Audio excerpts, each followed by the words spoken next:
नमस्कार दोस्तों, स्वागत है एक बार फिर आपका अपने YouTube चैनल हिंदी ग्राम पर।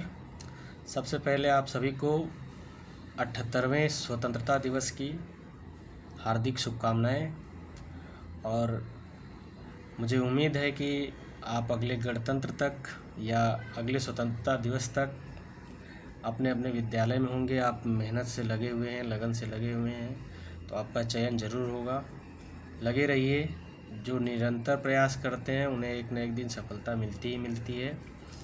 आज की वीडियो में हम रीतिकाल के 30 महत्वपूर्ण प्रश्नों को देखेंगे जो पिछली परीक्षाओं में पूछे गए हैं। फिलहाल हम फोकस होकर के चल रहे हैं डीएसएसबी, टीजीटी, पीजीटी पर। वैसे ये प्रश्न जो है हायर एग्ज़ाम्स में, केवीएस, टीजीटी, पीजीटी में, एनवीएस, टीजीटी, पीजीटी में, यूजीसी नेट में पूछे जा चुके हैं। वही क्वेश्चन मैं सेलेक्ट कर रहा हूँ। वैसे तो आप देखेंगे एक कालखंड से हज़ारों प्रश्न बनते हैं, मगर मैं सेलेक्टेड 200, 250, 150 इतने प्रश्न जो है जो बार बार रिपीटेड होने वाले हैं और अच्छे प्रश्न हैं, उनको मैं सेलेक्ट करके ला रहा हूँ आपके लिए। तो वीडियो अच्छी लगे तो वीडियो को लाइक करना, शेयर करना ना भूलें और चैनल को सब्सक्राइब कर लें ताकि आपको आने वाली हर वीडियो की नोटिफिकेशन सबसे पहले मिले। चलिए शुरू करते हैं आज के प्रश्नों का सिलसिला। अगर आप चैनल पर नए हैं तो आदिकाल और भक्तिकाल के video Hindi TGT PGT playlist में मिल जाएंगे। आपको जाकर के चैनल पर आप देख सकते हैं। और रीतिकाल के भी 60 क्वेश्चन पहले 2 सेट में मैंने अपलोड कर दिए हैं। ये तीसरा सेट हमारा रीतिकाल का। 20-30 क्वेश्चन मैक्सिमम मैं एक सेट में ले रहा हूँ ताकि वीडियो बहुत लंबी ना हो। मैराथन देखिए, पढ़ने से बहुत ज़्यादा लाभ होने वाला नहीं है। 7 घंटा 8 घंटा आप अगर एक लगातार आप सोच रहे हैं कि 1000-1200 प्रश्न एक ही दिन में रट के मैं चला जाऊंगा, तो ये बेवकूफ़ बनने और बनाने वाली बात है। अगर ऐसा होता तो एक किताब आप गोविंद पांडे, सरस्वती पांडे की और एक लुसेंट उठाते, एक ही दिन स्कैन करते और विद्यालय पेपर देने चले जाते और क्वालिफाई होके चले जाते।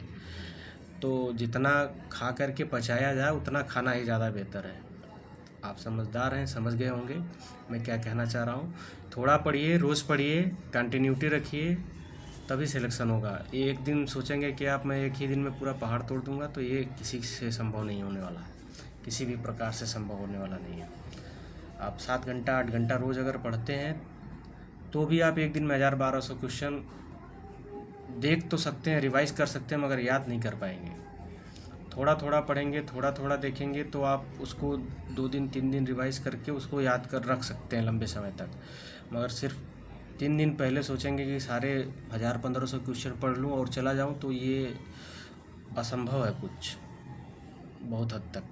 ठीक है, उसी में आपके जो सही क्वेश्चन होते हैं, जो आपको याद होते हैं, वो भी इतना ज़्यादा मटेरियल एक साथ खा लेने से ना मिक्स हो जाता, सब मिलता नहीं एग्ज़ाम में, फिर गड़बड़ करके आ जाते हैं आप। चलिए पहला प्रश्न देखते हैं। देवकृत, देवरचित किसके जीवन से संबंधित प्रबंध काव्य है? पूछा जा रहा है जो देव कवि का देव चरित्र है ये किसके जीवन से संबंधित है? राम, कृष्ण, इंद्र, शिव। अधिकतर रचनाएं आपको रीतिकाल के अंदर राजाओं के मतलब अपने आश्रयदाताओं के लिए लिखी गई मिलती हैं, मगर कुछ ऐसी रचनाएं भी हैं जो राम या कृष्ण या किसी पौराणिक कथा से जुड़ी हुई संबद्ध रचनाएं हैं। उसमें से एक ये भी है। देवचरित्र जो है कृष्ण के जीवन पर आधारित प्रबंध काव्य है। चलिए अगला प्रश्न देखते हैं। रस कविता को अंग, भूषण है भूषण सकल। काव्य के संदर्भ में यह पंक्ति किसकी है? काव्य के बारे में ये पंक्तियाँ किसने कही हैं? रस कविता को अंग है, भूषण है भूषण सकल। देव, भूषण कवि, भिखारी दास, केशवदास। देखिए, भूषण देख करके आप हर जगह भूषण मत लगाने की कोशिश करिएगा, ठीक है? अन्ना तो सुजान देख करके हर जगह घनानंद को घसीटिएगा। सावधानी रखनी है। यहाँ भी आदिकाल जैसे बहुत सारे कन्फ्यूज़न हैं, बहुत सारे, तो इसमें सावधान रहने की ज़रूरत है। आपको धीरे धीरे सारी चीज़ें पढ़ने की और क्लियर रखने की ज़रूरत है। मिक्स करेंगे तो गड़बड़ होगी। ये भिखारी दास का कथन है। काव्य के बारे में, काव्य के संदर्भ में। रस कविता को अंग है, भूषण है, भूषण है, भूषण शकल। चलिए अगला प्रश्न देखते हैं।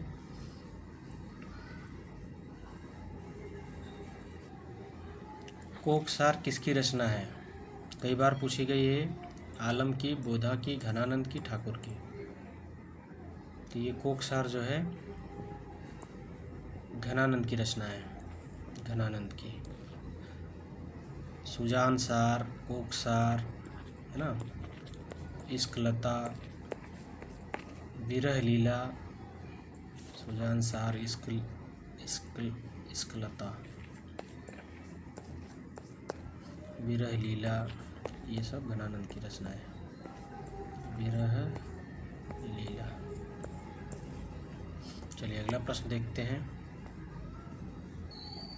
निम्न में से कौन सा कवि रीति मुक्त नहीं है? बोधा, आलम, ठाकुर, सेनापति। तो आपको पता होगा क्रम से बोधा, आलम, ठाकुर ये तो रीति मुक्त कवि हैं। सेनापति जो है रीतिबद्ध है, रीतिबद्ध कवि है। तो इसका सही आंसर हो जाएगा, क्योंकि पूछा जा रहा है नहीं है, रीतिबद्ध नहीं है, रीति मुक्त नहीं है। तो रीति मुक्त कौन नहीं है? सेनापति। ये रीतिबद्ध कवि हैं। बोधा, आलम, ठाकुर ये सभी रीति मुक्त हैं। चलिए अगला प्रश्न। यदि प्रबंध काव्य एक विस्तृत वनस्थली है तो मुक्तक एक चुना हुआ गुलदस्ता है। बिहारी के संदर्भ में उपयुक्त कथन किस आलोचक का है? ये किसने कहा है बिहारी के बारे में? ये पूछा जा रहा है। रामचंद्र शुक्ल, हजारी प्रसाद द्विवेदी, श्याम सुंदर दास, नंदुलारी वाजपेयी। बिहारी के बारे में ये कथन किसका है? ये देखिए रामचंद्र शुक्ल जी का कथन है। शुक्ल जी के इतिहास से सैकड़ों ऐसे ही उक्तियाँ, ऐसे ही स्टेटमेंट पूछे जाते हैं हर एक काल से। आप देखेंगे तो एक एक कवि के बारे में कहीं से 2 लाइन उठा करके जो बिहारी के बारे में हो, घनानंद के बारे में हो, देव के बारे में हो, वो प्रश्न बना दिया जाता है किसने कहा है, किसके के बारे में। हर बार परीक्षाओं में ऐसा होता है, हर बार 2-4 नए प्रश्न आपको इस तरह के देखने को मिलेंगे। इसलिए मैं कहता हूँ कि रामचंद्र शुक्ल जी का इतिहास जो है आप लाइन बाय लाइन पढ़ डालिए, 1 बार 2 बार जितना संभव हो सके। चलिए अगला प्रश्न देखते हैं।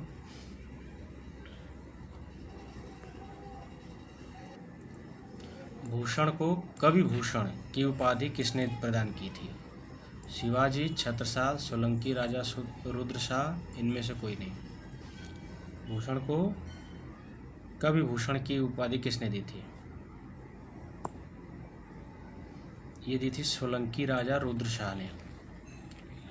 भूषण को कवि भूषण की उपाधि सोलंकी राजा रुद्रशाह ने दी थी। चलिए अगला प्रश्न देखते हैं। सुजान की उपेक्षा से विराग उत्पन्न होने के बाद रीतिकालीन कवि घनानंद वृंदावन जाकर किस संप्रदाय के वैष्णव हो गए थे? यानी किस संप्रदाय में दीक्षित हो गए? वल्लभ संप्रदाय, निम्बार्क संप्रदाय, सखी संप्रदाय, राधा वल्लभ संप्रदाय के। किस संप्रदाय में दीक्षा ले ली इन्होंने सुजान से विरक्ति होने के बाद? ये निम्बार्क संप्रदाय में दीक्षित हुए थे। वृंदावन जाकर के निम्बार्क संप्रदाय में दीक्षित हो गए। चलिए अगला प्रश्न देखते हैं। विरह वागीश किसकी रचना है? विरह वागीश किसकी रचना है? बोधा, ठाकुर, आलम, घनानंद।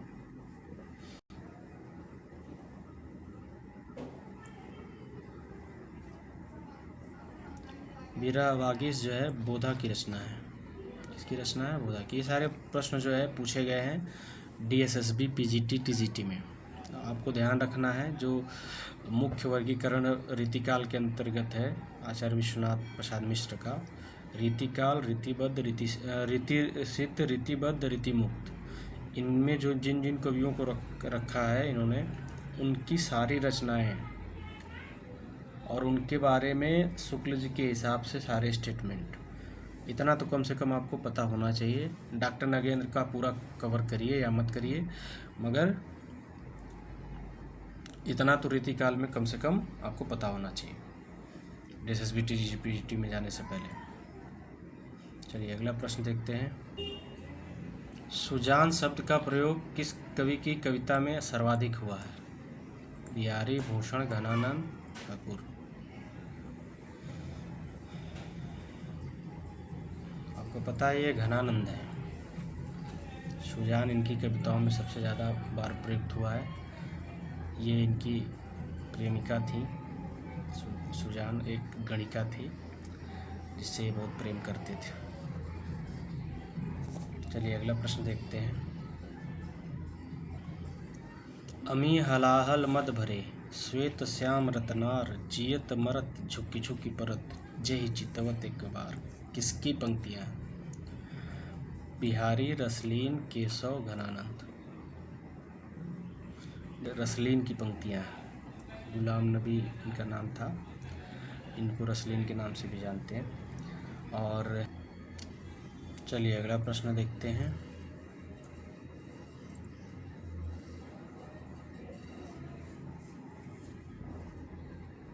भाषा बोली न जानही जिनके कुल के दास, यह कथन किस कवि का है? तुलसीदास, केशवदास, विद्यापति, जायसी।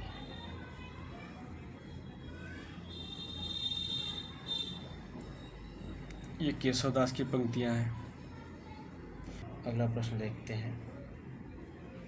दृग उर्झत टूटत कुटुम्ब जुरत चतुर चित प्रीति, यह कथन किसका है? बिहारी, तुलसी, जायसी, कबीर।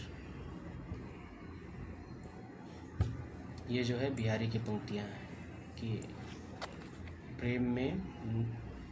प्रेम का जो आधार होता है एक तरह से नैनों से होता है कि भाई दो लोग एक दूसरे को देखते हैं और एक दूसरे के प्रेम में पड़ जाते हैं। टूटत कुटुम्ब, और इसके चक्कर में परिवार टूटते हैं।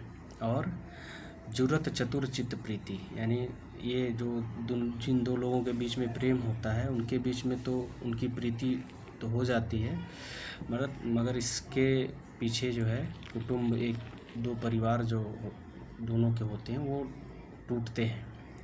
कहीं ना कहीं इस तरह का भाव है इसमें। चलिए अगला प्रश्न देखते हैं।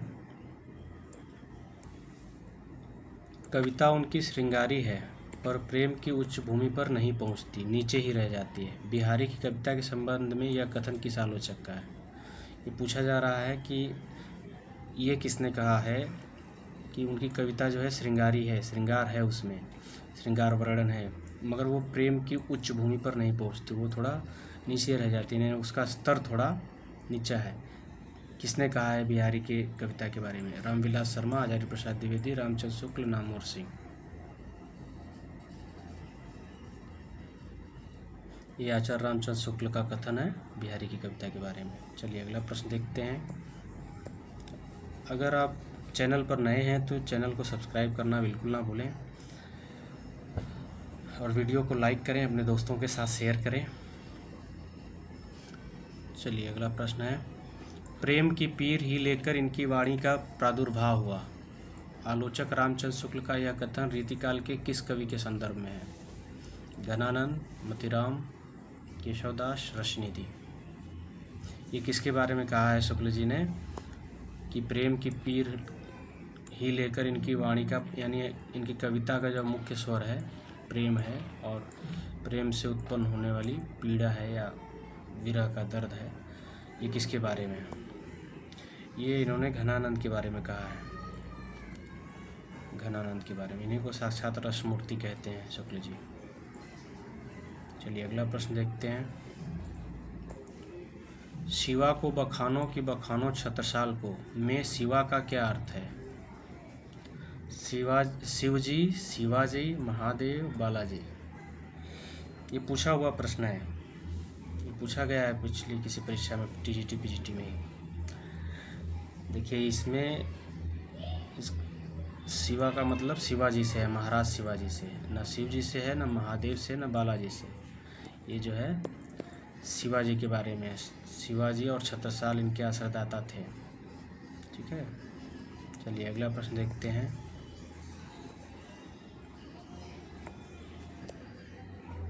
रीतिमुक्त धारा में प्रमुख रहा है नीति कथन, भक्ति भावना, श्रृंगार चित्रण, आश्रयदाता का गुणगान।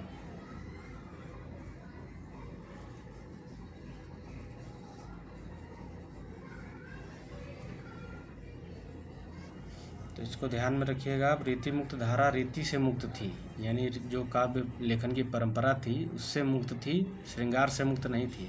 तो इसका जो प्रमुख वर्ण विषय है श्रृंगार ही है, श्रृंगार चित्रण। ना नीति कथन है, ना भक्ति भावना है, ना आश्रयदाता का गुणगान है इसमें। इसका मुख्य विषय जो है प्रमुख क्या रहा है, रीति मुक्त का भी श्रृंगार चित्रण। चलिए अगला प्रश्न देखते हैं। निम्नलिखित में से क्या रीति मुक्त कविता की विशेषता नहीं है? रीति मुक्त कवियों का प्रेम वर्णन व्यथा प्रधान है। प्राचीन काव्य परंपरा का अनुसरण इनकी उल्लेखनीय विशेषता है। उनके प्रेम में उदात्तता और रीतिबद्ध कवियों जैसी इंद्रिय वासना नहीं है। इस धारा के काव्य में कवियों की प्रेमानुभूति का आत्माभिव्यक्ति की शैली में स्थान प्राप्त हुआ है। तो इनमें से जो है रीति मुक्त कवि क्या करते हैं, ये प्राचीन काव्य परंपरा का अनुसरण नहीं करते हैं। यानी जैसे रीति बद्ध कवियों ने रस छंद अलंकार को लेकर के लक्षण ग्रंथों की रचना की है, वो चीज़ें इनके यहाँ नहीं दिखती हैं। बाकी सारी विशेषताएं जो है रीति मुक्त कविता की हैं, अब नहीं है पूछा जा रहा है, तो इसलिए हमें इस पर फोकस रखना है। तो ये प्राचीन काव्य परंपरा का अनुसरण नहीं करते हैं, बाकी सब चीज़ें इनके यहाँ हैं। काव्य निर्णय किसकी रचना है? भिखारी दास, चिंतामणि त्रिपाठी, केशव दास, जसवंत सिंह। काव्य निर्णय जो है भिखारी दास की रचना है। चलिए अगला प्रश्न देखते हैं। निम्नलिखित में से कौन सी रचना सेनापति की है? नहीं है, ये लास्ट में ध्यान रखना है आपको। कहीं कहीं नहीं है लगा देते हैं और हम है वाला लगा करके आंसर चले आते हैं। कौन सी नहीं है? रसराज, कवित रत्नाकर, राम रसायन, भाव विलास। तो भाव विलास तो आपको पता है देव की है। रसराज मतिराम की है, रसराज मतिराम की हो गई। राम रसायन जो है पद्माकर की है, और कवित रत्नाकर सेनापति की है। चलिए अगला प्रश्न देखते हैं। रस पीयूष निधि के रचनाकार हैं आचार्य सोमनाथ, चिंतामणि, मतिराम, देव। ये किसकी रचना है? रस पीयूष निधि कई बार पूछी गई है। ये आचार्य सोमनाथ की रचना है, इसको ध्यान रखिएगा, आचार्य सोमनाथ की रचना है। चलिए अगला प्रश्न देखते हैं। सतसैया के दोहरे ज्यों नावक के तीर किसके दोहों के लिए कहा गया है? ये मैंने पिछली वीडियो में भी बताया था, ये पूछा जा चुका है इसलिए मैंने शामिल कर दिया इसको। कबीर, तुलसी, बिहारी। तो ये बिहारी के दोहों के बारे में कहा जाता है कि इसके दोहे बड़े छोटे छोटे और बहुत घातक होते हैं। यानी देखने में तो छोटे लगते हैं मगर बहुत गहरा घाव करते हैं, यानी बहुत गहरा अर्थ होता है उसमें। चलिए अगला प्रश्न देखते हैं। रसिक प्रिया किसके रचनाकार कौन है? परमानंद दास, नंददास, केशव दास, सुंदर कवि राय। रसिक प्रिया आपको पता है केशव दास की रचना है, केशव दास। नंददास, परमानंद दास तो ये भक्तिकालीन है, और सुंदर कवि राय की नहीं है। चलिए अगला प्रश्न देखते हैं। काव्य रसायन के रचयिता कौन है? देव, बिहारी, केशव दास, मतिराम।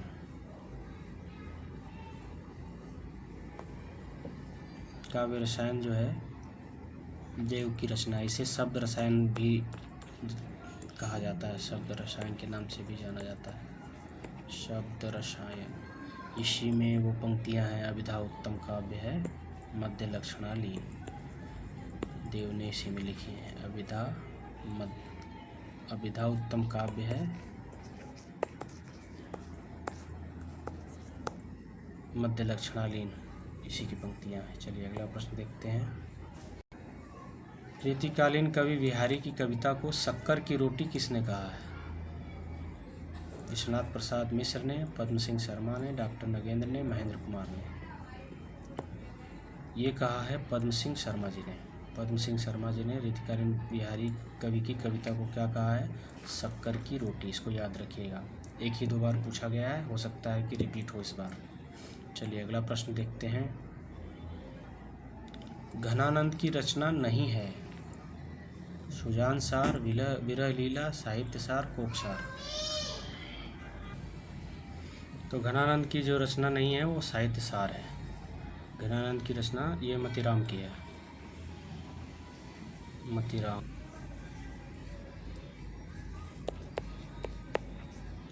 बाकी सुजान सार, विरह लीला, कोक सार, ये तीनों जो है घनानंद की रचनाएं हैं। चलिए अगला प्रश्न देखते हैं। 12वें नायिका भेद किसकी रचना है? कृपाराम, रहीम, तुलसी, केशव। तो आपको पता है 12वें नायिका भेद जो है रहीम की है।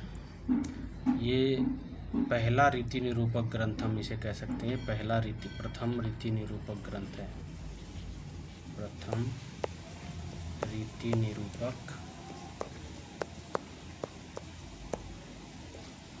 ग्रंथ 12वां नायिका भेद रहीम का, इसको ध्यान रखिएगा। चलिए अगला प्रश्न देखते हैं। रीतिकालीन काव्य की मुख्य प्रवृत्ति क्या रही है? नीति, राज प्रशस्ति, भक्ति, श्रृंगारिकता। जगह जगह रीतिकालीन कवियों ने अपने आश्रयदाताओं को उपदेश वगैरह भी दिए हैं। कई को तो इसकी सज़ा भी मिली है। कुछ बहुत सारी कहानियाँ हैं अलग अलग कवियों की, अलग अलग। मगर मुख्य जो रीतिकालीन काव्य का मुख्य प्रवृत्ति रही है वो इनका मनोरंजन राजाओं का और श्रृंगार वर्णन यही रहा है। तो श्रृंगारिकता जो है इसका मुख्य विषय, मुख्य प्रवृत्ति है रीतिकालीन काव्य की। चलिए अगला प्रश्न देखते हैं। निम्नलिखित में से कौन आचार्य और कवि दोनों रूपों में जाने जाते हैं? घनानंद, केशव, बिहारी और देव।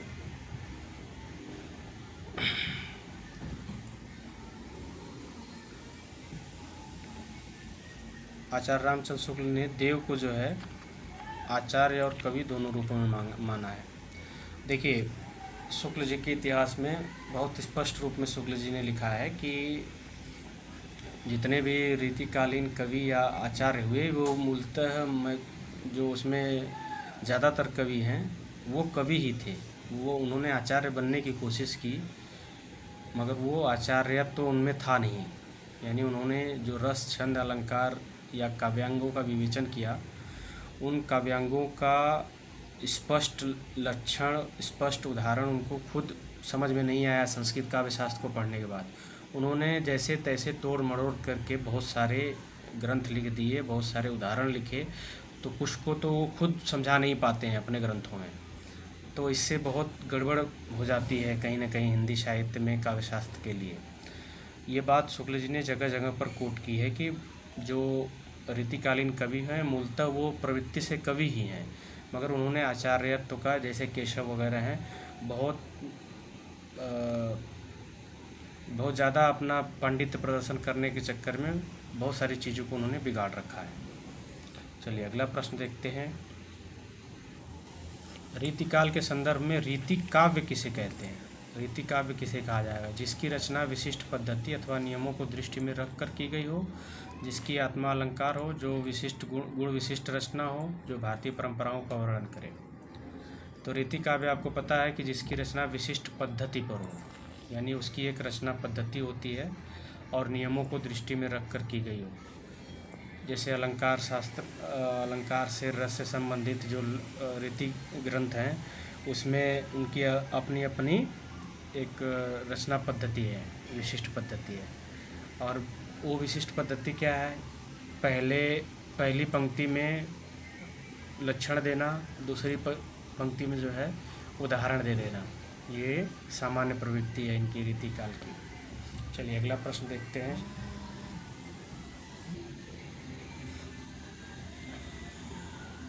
इस वीडियो का आखिरी प्रश्न है ये। निम्नलिखित में से कौन सा रीति मुक्त कवि नहीं है? घनानंद, बोधा, आलम, बिहारी। आपको पता है बिहारी जो है रीति सिद्ध कवि हैं, न तो रीतिबद्ध है न तो रीति मुक्त है, रीति सिद्ध है, इनकी अलग कैटेगरी है। रीतिबद्ध, रीति मुक्त, रीति सिद्ध पर भी बात करेंगे।